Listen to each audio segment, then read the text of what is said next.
3 things I learned in 3 years of therapy. Hi, my name is Anika and welcome to my channel, Well with Anika. And in this video, I'm just going to talk about 3 key things I feel like I learned about myself and about life in general over the last 3 years. Number 1, people-pleasing behavior is exhausting and will get you nowhere. I was a chronic people pleaser, and what I discovered during therapy is that my people pleasing was really from having the lack of having a father, growing up without my dad and feeling like I needed to prove that I was good enough to love. This led to a lot of people pleasing. A little background on my dad. My dad and my mom divorced shortly after 8 years of marriage. I was about 4 years old when I remember my mom and dad being together as a couple, and it was a fight. And before you know it, we were living with my grandma. And so I just remember that about her at that young of an age.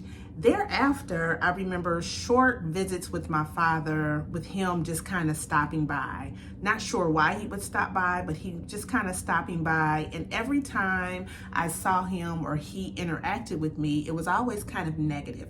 I remember one time playing in my mom's makeup, and I had on red lipstick, and I remember running outside to see my father and him saying something negative about me having on the lipstick and me looking like somebody smacked me in my mouth or something like that. And I was little. I wasn't out trying to be fast or anything. I was a little girl playing in my mom's makeup. But I just remember it making me feel like just diminishing my spirit and how I felt about what I was doing because I was so excited to play in my mom's makeup.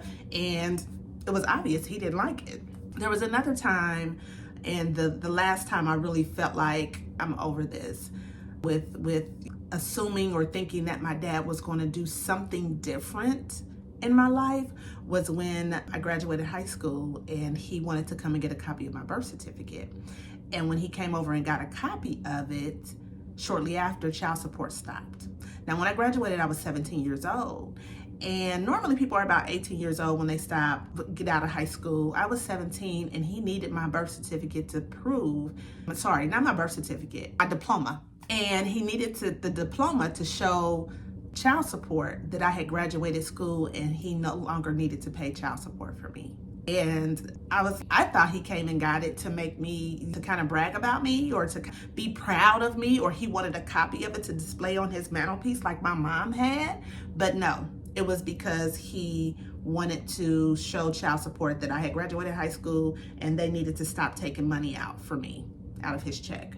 I think stemming from that, I always kind of wanted to please people and kind of needed validation from others because I felt like I needed to prove myself to be loved in general. And so that kind of spiraled into just being overwhelming and exhausting because I was trying to please my husband. I'm trying to please my children. I'm trying to please my mama. I'm trying to be a good businesswoman. I'm trying to please the booth renters in my salon. I'm trying to please the clients that I'm servicing. And I want to be a good friend. I'm trying to please my friends and do what they want me to do and just all the things. And I was being pulled in all these different directions and it just wasn't healthy. And when that happens, you start to just break down and not be available for yourself, most of all. And so what that really started me doing was gravitating where I was getting the most validation from, and that was with my clients. I worked a lot. I'm talking about doing like 35 people a week. This was even before I had an assistant, because that's where I felt I was the most valued in a sense. What I was doing and giving my clients and how they would praise me or be happy with their hair fed something in me deep down inside. Not just being proud of myself or being proud of my work, it was really lending to my self-worth on whether or not they liked their hair or not. If I ever had a client that didn't like their hair or wasn't pleased with the service or wasn't pleased with my salon because everything had to be top notch and it had to be pristine clean and it had to be this and it had to be that, when it wasn't and that was brought to my attention, it was like a sucker punch in the stomach. It would take the wind out of me and I would literally be depressed for a little bit. And then I would dust myself off and keep going, but then I was all the more aware of what that one person was dissatisfied with versus all the other things that I may have been getting right or doing well. Or it just really took a toll on me as a person when people weren't happy with what I was doing. That was, or what I was providing for them. And that was something I really had to work through getting over, right? And one time I was talking to my therapist, and we were having a session, and she said, you know what I want you to do? I want you to write a thank you letter to yourself. And that was one of the hardest things that I did for myself, because it was, I thanked myself for what? I wasn't good enough. I wasn't doing things right. How am I going to write a thank you letter to myself? And so she told me to really concentrate on some of the things that I was doing well, really concentrate on some of the things that I had been accomplishing, all the things that I had done well, and to thank myself for that. And I felt like that was a turning point for me. Writing that letter to myself was a huge turning point for me. All right, number 2, toxic positivity. I was so positive that it was really toxic.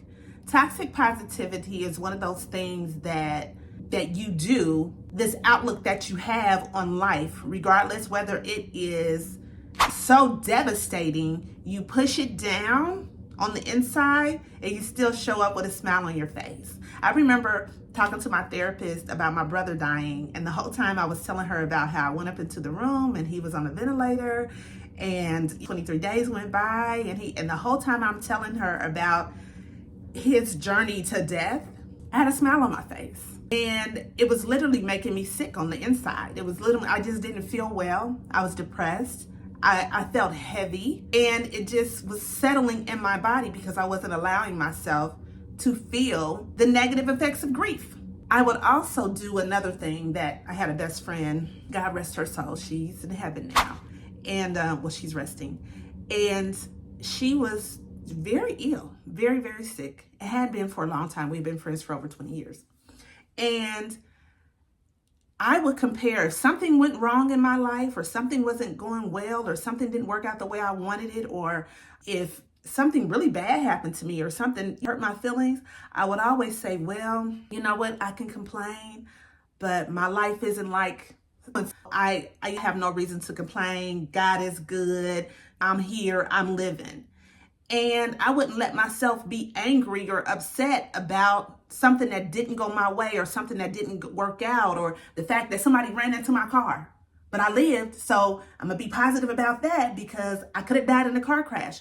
And true enough, yes, that is something to be a brighter side to look. You can look on the bright side. That is a bright side to look in that situation. But then there's also the trauma of getting back behind the wheel and worrying about whether or not somebody's going to hit you again, and the anxiety and the PTSD that comes from that. Instead of dealing with that, walking through it and healing from it, I would suppress it with positivity. And I would say, nope, my car may be totaled and I'm walking around with a broken arm and I can't work for 3 months because I have to heal, but I'm here and it could be worse. Really? Could it be worse? And yes, I could have died. But at the same time, there is validity to feeling frustrated and scared and upset and set back, but not living there. The positive toxicity would, in my mind, keep me from staying in a negative headspace for too long. Then I just didn't go there altogether. I would just act like the negative thing that was going on in my life didn't exist. I wasn't dealing with things. I wasn't processing things. I wasn't letting myself heal from stuff. And it was just settling in my body. And it would show up in other ways of illness or sickness or catching a cold or just not being able to get out of bed and feeling depressed and things like that. And I had to learn that I don't have to be positive about everything all the time. True enough, when I am servicing clients and when I do go to work and I'm in a professional setting, I don't need to necessarily explain to them or hash out with them what's going on, but I need to find my space where I can grieve, my space where I can deal with and process the things that are bothering me and how something isn't working out right or how I was hit with a trial or a tribulation. I still needed to process those things. That was the second thing I learned that I felt like was a huge turning point for me in understanding that I have the right to grieve. I have the right to not be okay today. I still may have joy, but it's okay for me not to be okay. And number 3, 2 things can be true at one time, right? You can be depressed and high functioning at the same time. Living life on this fast pace, doing this and doing that and never taking time out to sit down and just be, looks like you're living your best life. It looks like you're having a good time. It looks like you're happy all the time. It looks like you and your husband are a power couple. It looks like everything's great at home. It looks like your children are angels. It looks like your life is a bed of roses. It looks like all of your bills are paid and they're paid on time. It looks like your house is pristine. It looks like, but you can also be depressed in that, in doing all the things at the same time of everything looking like you're high functioning, you're living your best life, everything is in order, you are this particular straight-laced person. At the same time, you could really be depressed over here. Putting on a facade for other people causes suppression, and it allows you to appear one way to people on the outside, but you're really dying and coming undone on the inside, right? Over here. Both of those things can be true at the same time. And a lot of times when we're doing all the things and we're filling our day with a lot of tasks, with a lot of clients, filling your day with a lot of things, you got to take care of this person and you got to go over here and do this for that person, or your house has to be pristine and you can't, your car needs to be cleaned and waxed, and the perception of you not having it all together needs to shine through first. But that doesn't leave room for you to slow down and rest, recharge, and heal. It doesn't allow you to take the time to reflect, to find out what you need to be okay. It doesn't give you the time to slow down and reassess whether or not the things you're doing are really working, because you're just constantly going from one thing to another to another. And sometimes busy doesn't necessarily mean productive. But if you don't slow down to really look at what it is that you're doing to see if it's really beneficial to you, then you could be really operating under a false pretense that you are okay, that your life is fine, that everything is okay. Now, don't get me wrong. We all got struggles, right? We all have issues, and there are all things, excuse me, there are things, we all have issues, and there are things that bother us. But if we don't take the time to slow down and really take a look at what we're doing and how we're living life, you can't change things. You'll always be operating on high functioning depression without actually healing and processing and becoming who you are meant to be in your true self. Now, don't get me wrong. I don't have it all together now. I am still a work in progress. The things that I choose to do now and how I choose to operate my business, how I choose to exist in my home, for my family, for my clients, it serves me better now. And it's constantly a work in progress to be able to get through being a high functioning person that is suffering with depression, being a people pleaser, right? Having positive toxicity. It takes work to be able to get through all of those things. And the work comes from going through therapy, really taking time out to reassess where I am in whatever journey I am in life. And one thing I want to do for you is just encourage you to go to therapy. Encourage you to find someone that doesn't know who you are. My therapist we started telehealth back during COVID because nobody was going into offices or anything like that. And I stuck with her during after COVID because I felt like it worked for me. I liked the fact that she didn't know who I was. I liked the fact that she didn't have any preconceived notions about me as a person.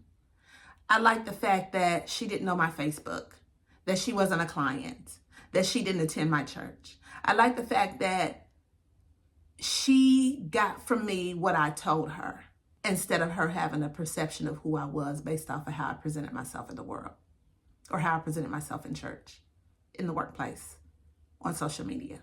She saw me for what I gave her. And it was a safe place for me to fall in therapy because I didn't have to act. I didn't have to step into a role of being a mother for her. I didn't have to people please with her. And it was important for me not to really know different things that was going on in her life either. She's a Black woman, and I was grateful to find her, or for God to put us together, really and truly, because I felt like once I started talking with her, I could really release and let things go. My previous therapist prior to who I have now she didn't look like me. And so I found myself constantly explaining to her how things work in the Black community and how we're parented and how just things work in our community. And so when I have the therapist that I have now that looks like me, it was easy for me to talk to her because I didn't have to give her a background story on the Black community first before I explained why I was feeling the way I was feeling, right? And so it was really truly a breakthrough for me. But moreover, more than anything else, her not knowing who I was allowed me to be authentic in therapy and get the help that I need. If you are looking for a therapist, or you are considering going to therapy, or you've been and you didn't like it, it wasn't a good match, and you've not tried again, I urge you to try telehealth. Being on the screen, face to face with someone, it works. It works. And I know sometimes you're like, well, no, I want to go to the room. I want to go to the place. It was so convenient for me, especially in my busy life. I can go to my car and do it in between a client, after a client, before I got home. Even if I was at home, I could go to the garage and do it. I was able to grab the times that I needed instead of me trying to figure out how I was going to navigate this and put this into my day. Try telehealth. Try it and see if it's something that would benefit you.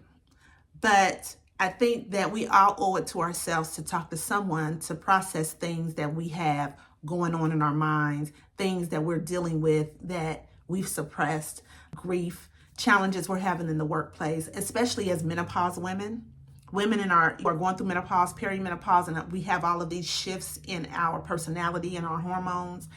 You would really benefit from speaking to someone to really hash all of that out and help you go through this process. I hope you found value in this video. I hope it all makes sense to you. It is just my perspective on how I feel therapy has helped me over the last 3 years. And I hope to come back and share more with you.